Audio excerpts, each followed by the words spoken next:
شهر رمضان الذي أنزل فيه القرآن هدى للناس وبينات من الهدى والفرقان فمن شهد منكم الشهر فليصم আল্লাহ সুবহানাহু ওয়া তাআলা বলেছেন রমাদান মাস কোরআনুল কারীম অবতীর্ণর মাস, যা সুস্পষ্ট হিদায়াত, মানুষকে হিদায়াতের দিশা দেখায়, এবং আল ফুরকান সত্য মিথ্যার পার্থক্যকারী হচ্ছে এই কোরআনুল কারীম, যা রমাদান মাসে নাযিল করেছে। ফামান শাহিদা মিনকুম, আল্লাহর আদেশ হচ্ছে তোমাদের মধ্যে যেই ব্যক্তি রমাদান মাস পাবে, মানে তুমি বেঁচে আসো আর রমাদান মাস আসছে, ফালিয়াসুম, সে সিয়াম পালন করবে। তাহলে এটা ফরজ হয়ে গেল। রমাদান কি হয়ে গেল? রমাদান ফরজ হয়ে গেল। অনেকেই রমাদানের রোজাটা ভেঙে ফেলে। এইটা আমাদের দেশ গ্রামে এখন চালু হয়েছে, মনে আছে এখনো 2016 সাল 15 সাল বা 16 সাল এরকমই বাংলাদেশে তখন মাত্র আসলাম, 14 সাল জুন মাসে আসছিলাম বাংলাদেশে। তো এই মসজিদের একজন খাদেম, এই জামিয়া আল আকসার খাদেম বলতে পারি, আল্লাহ কবুল করুক আমাদের সবাইকে, যারা আমরা সালাত আদায় করতে আসি এবং যারা ব্যবস্থা করে দিয়েছে এখানে, সবাইকে আল্লাহ। তো আবু আলী বলি, আমি সেলিম ভাই বলি। তো উনি আমাকে বললো, জামশেদ ভাই আমি আসতেছি বাংলাদেশে, আপনি আসেন আমাকে রিসিভ করুন। তা আমি তখন অত ভালো বুঝি না, পরিচিত একজন ছিল, চালক, ওনাকে নিয়ে গেলাম। তো এয়ারপোর্ট যাচ্ছিলাম, ওই যে ঢাকা স্টাফ কোয়ার্টার রুট দিয়ে ঢুকলো, বনশ্রী হয়ে যাবে। তখন আমি এগুলোর নাম জানতাম না, এখন জানি। আমি দেখলাম রমাদান মাস, আমি সিয়াম অবস্থায় ছিলাম, দেখলাম যে তাল আছে না, কাঁচা তাল খায় যে মানুষ, তালের কেটে বিচিটা বের করে খায়, ওই সিজনটা ছিল তালের সিজন ওই বছর। মানে আমি যখন স্টাফ কোয়ার্টার পার হয়ে, ওই যে কি বলে এটাকে, বনশ্রীর আগে একটা এলাকা আছে, ওটা পার হয়ে ওদিকে যাচ্ছিলাম, তখন এলাকাটা আরো একটু এত বিল্ডিং টিল্ডিং ছিল না, ওপেন ছিল। ভাই রে, দোকানের মধ্যে তাল আর তাল, মানুষ কাটতেছে আর খাচ্ছে। 90% মুসলমানের দেশ কিন্তু। তা আমি বড় অবাক চিত্তে ড্রাইভারকে বা চালককে বললাম যে একটু স্লো জানতো, আমরা কি রোজা আছি, যে কি এখন কি শাবান মাস না শাওয়াল মাস না রমজান মাস? আমি কনফিউজ হয়ে গেছি যে কি গ্রামে আমগো এলাকায় তো আমরা 4-5টা রোজা দেখে ফেললাম অলরেডি। এখানে দেখতেছি যে একটা তো হচ্ছে যে রেস্টুরেন্টের মধ্যে কালো কাপড় দিয়ে রেখে খায়, এটা তো সবাই বুঝে গেছে। এটা দেখলাম যে মানুষ লুঙ্গি পরা। আমার উস্তাদ আবু আহমেদ সাইফুদ্দিন বেলাল মাদানী হাফিজাহুল্লাহর কথা মনে পড়ে যায়। তো যে কোনো একটা কারণে আমি এই সেম স্টোরিটা আমি উস্তাদ শেখনা আবু আহমেদ সাইফুদ্দিন বেলাল মাদানী হাফিজাহুল্লাহকে বললাম যে উস্তাদ, আমি পাশে বসেছিলাম ওনার, কোথাও যাচ্ছিলাম আমরা, আমি বললাম যে উস্তাদ আমার তো হৃদয়টা খুব মর্মাহত। বলে যে কেন জামশেদ? বললাম এই ঘটনা, যাচ্ছিলাম একজন ফ্রেন্ডকে রিসিভ করে নিয়ে আসতে, দেখলাম যে একটার পর একটা লাগাতার ডাবের দোকান আর তালের দোকান, মানুষজন হুন্ডা দাঁড় করায়, রিক্সা দাঁড় করায়, শুধু কাটতেছে আর খাচ্ছে।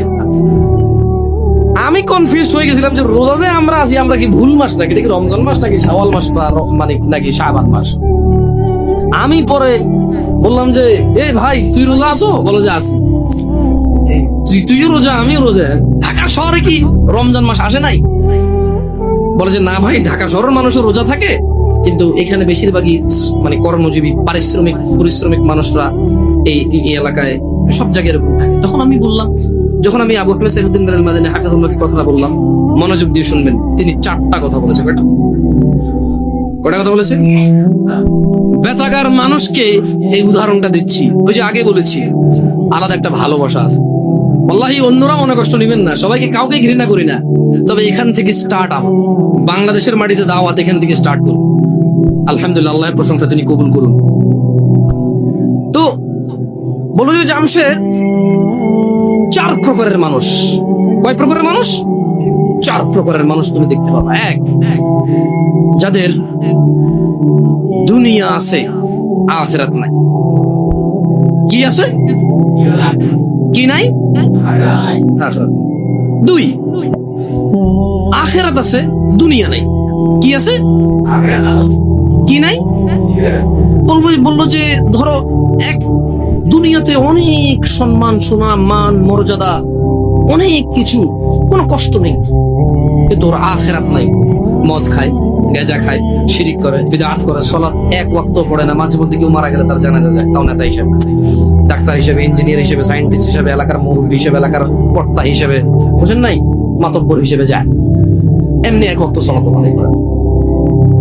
সুদ বোঝে না, ঘুষ বোঝে না, হারাম বোঝে না, হালাল বোঝে না, বাপ মায়ের প্রতি অতটা যত্নশীল নয়, স্ত্রীর প্রতিও যত্নশীল নয়, জানাবা বিচার এগুলো নরমাল। তুমি দেখবে তার মৃত্যু পর্যন্ত সে এরকম সুন্দর সুখী জীবন কাটিয়ে গেছে তার মন মতো, তার আখিরাত নাই। এগুলো একটা ক্যাটাগরি। দুই, আখিরাত আছে, মরলেই আল্লাহ ওকে সুখ আর সুখ দিবে, ওকে আল্লাহ জান্নাতের বিছানা বিছিয়ে দিবে, জান্নাতের চাদর পরিয়ে দিবে আল্লাহ। মরলেই কবর থেকে জান্নাতের সুখ পাওয়া শুরু হয়ে যাবে। ও মরে গেলে আল্লাহ সুবহানাহু ওয়া তাআলা ওর আবার রূহ দিবে, ফেরেশতারা প্রশ্ন করবে, ও জিতবে। উপর থেকে শব্দ আসবে, ফাফরিশু ফিল জান্নাহ, একে জান্নাতের বিছানা বিছিয়ে দাও, জান্নাতের চাদর পেছনে দিয়ে দাও। সুখ আর সুখ, সুবহানাল্লাহ। কিন্তু দুনিয়া দেখবা জীর্ণ শীর্ণ অবস্থা, কেউ ইজ্জত করে না, কোন মানুষ 5 আনার দাম দেয় না, কোন মানুষ তার পরোয়া করে না। অভাব, অনটন, অসুস্থতা, দরিদ্রতা, যেদিকে যায় শুধু শুকিয়ে যায়, শুকিয়ে যায়, শুকিয়ে যায়। কিন্তু ওর আখিরাত আছে। কি আছে? তাহলে কয়টা ক্যাটাগরি গেল? 1, দুনিয়া আছে, আখিরাত। 2, দুনিয়া নাই, আখিরাত। 3, একটা ক্যাটাগরি আছে যাদের দুনিয়াও আছে, আখিরাতও আছে। সুবহানাল্লাহ। এরা দুনিয়া তো বেশ সুখের জীবন যাপন করে আল্লাহর সন্তুষ্টির সাথে। এদের যখন অসুখ হয় এরা সবুর করে, প্যানিক হয়ে যায় না, হতাশা হয় না। কোন আসমানও যদি ভেঙে পড়ে এদের হৃদয়ে একটা প্রশান্তি আছে, আলহামদুলিল্লাহ, এটা ভাঙলে আমার কি আছে, এটা কি আমার, যার আসমান সে ভাঙছে আমার। যাদের ছেলে একটা মারা গেল, একবারে যুবক, ডাক্তারি পাশ করছে, এই সরকারি চাকরি পেয়ে যেত 2 লাখ টাকা বেতনে, মরে গেছে, এবার যে আলহামদুলিল্লাহ, এটা কি আমার নাকি? আমি তো খালি মানে আমার পিঠের পাঁজর থেকে 1 ফোঁটা পানি বের হয়ে জন্ম আল্লাহকে পৃথিবীতে পাঠাইছে। হ্যাঁ, আমার বৃদ্ধকালে হাতিয়ার হতে পারে। ও তো বাপ হওয়ার আগে মরে গেল, আমি তো বাপ, আলহামদুলিল্লাহ, খুশি থাকে। দুনিয়া তো মানুষ ইজ্জত করে, সম্মান করে, মানে কোন রকম দুনিয়া এবং আখিরাত কি এদের আছে। কয়টা ক্যাটাগরি হলো? সবচাইতে পরের ক্যাটাগরিটা নিয়ে এমনি আমাকে বললো, জামশেদ তুমি যে ঘটনা আমাকে শোনালে এটার সাথে এই লাস্টের ক্যাটাগরিটা মেলে, যার দুনিয়াও নাই, দুনিয়াও নাই। এরা কার? মুসলমান, বাপের নাম আব্দুল্লাহ, বাপের নাম আব্দুর রহমান, বাপের নাম মুহাম্মদ আহমেদ, বাপের নাম ইব্রাহিম, ইসমাইল, ইসহাক, ইয়াকুব। এর দুনিয়াও নেই, আখিরাতও নেই। রাসূল সাল্লাল্লাহু আলাইহি ওয়াসাল্লাম বলেছে, ধনীদের 500 বছর পূর্বে দরিদ্র জান্নাতে প্রবেশ। কত বছর পূর্বে? এই দরিদ্র জান্নাতে যাবে যে সালাত আদায় করে না, সিয়াম পালন করে না, ও সারা দিন কাজ করলে খেতেই পারে, জমি কিনতে পারে না, জায়গা কিনতে পারে না, ঘর করতে পারে না, বাড়ি করতে পারে না, কোথাও গিয়ে দাওয়াত খেয়ে 1000 টাকা দিতেও পারে না, কেউ ওকে তাই দাওয়াতও দেয় না। ও সারা দিন সিগারেট খায়, রোজা ভাঙে, হালকা কিছু সিগারেট, হালকা কটা ভাত খেয়ে বলে যে রিক্সা চালাই, বলে যে মাঠে কাজ করি। লা হাওলা ওয়ালা কুওয়াতা ইল্লা বিল্লাহ। ও তুমি মুসলমান শোনো, সিয়াম এটা ফরজ প্রত্যেক মুসলমান নারী এবং পুরুষের জন্য।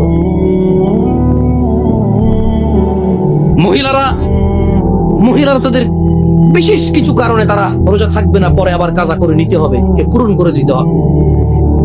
জেনে নাও বেতাকাবাসী, জেনে নাও আমার ভাইয়েরা, যেই রোজাকে তুমি ভাঙছো রমাদান মাসের, তুমি জেনে নাও এটা সাধারণ কিছু না।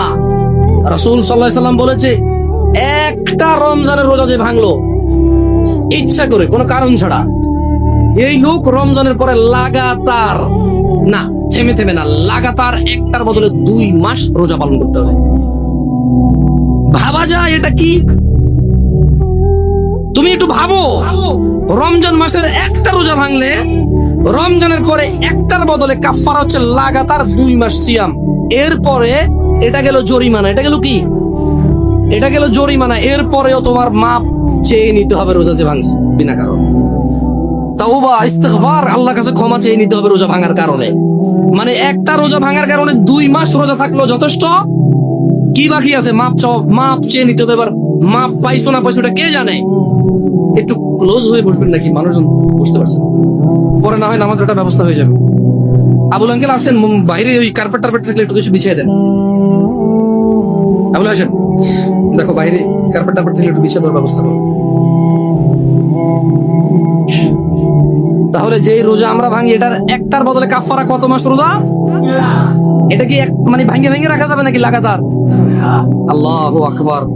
শোনো শোনো বেতাকাবাসী, আমার ভাইয়েরা, যারা তোমরা ঈমান এনেছো রবের প্রতি, রব তোমাদের বলছে ইয়া আইয়ুহাল্লাযীনা আমানু কুতিবা আলাইকুমুস সিয়ামু কামা কুতিবা আলাল্লাযীনা মিন ক্বাবলিকুম লাআল্লাকুম তাত্তাকুন।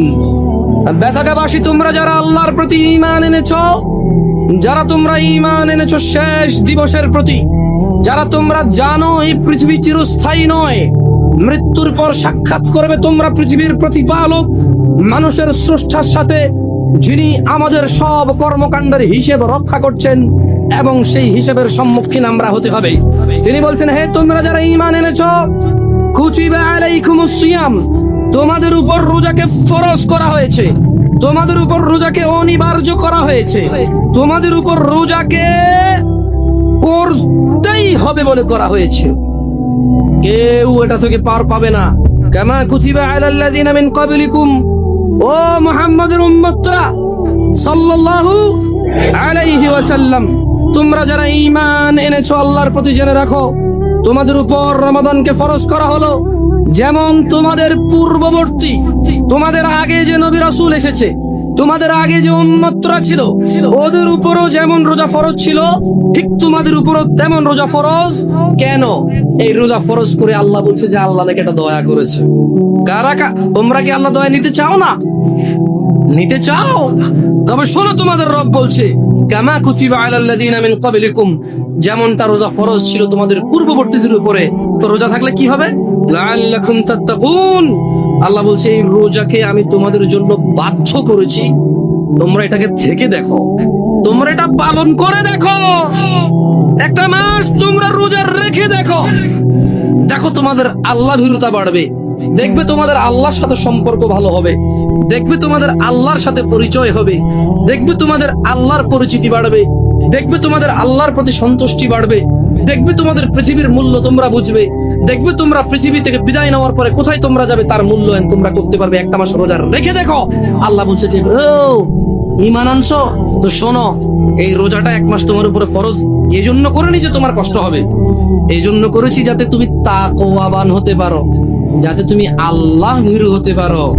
যেমন একজন ড্রাইভার ড্রাইভিং শিখায় কি মানুষকে অ্যাক্সিডেন্ট করার জন্য নাকি সুন্দর করে ড্রাইভ করার জন্য? একজন শিক্ষক বই শিখায় কি পড়ালেখা লেখে শিক্ষিত সুশিক্ষিত হওয়ার জন্য নাকি জঙ্গলি মূর্খ গাধাগর্দ হওয়ার জন্য?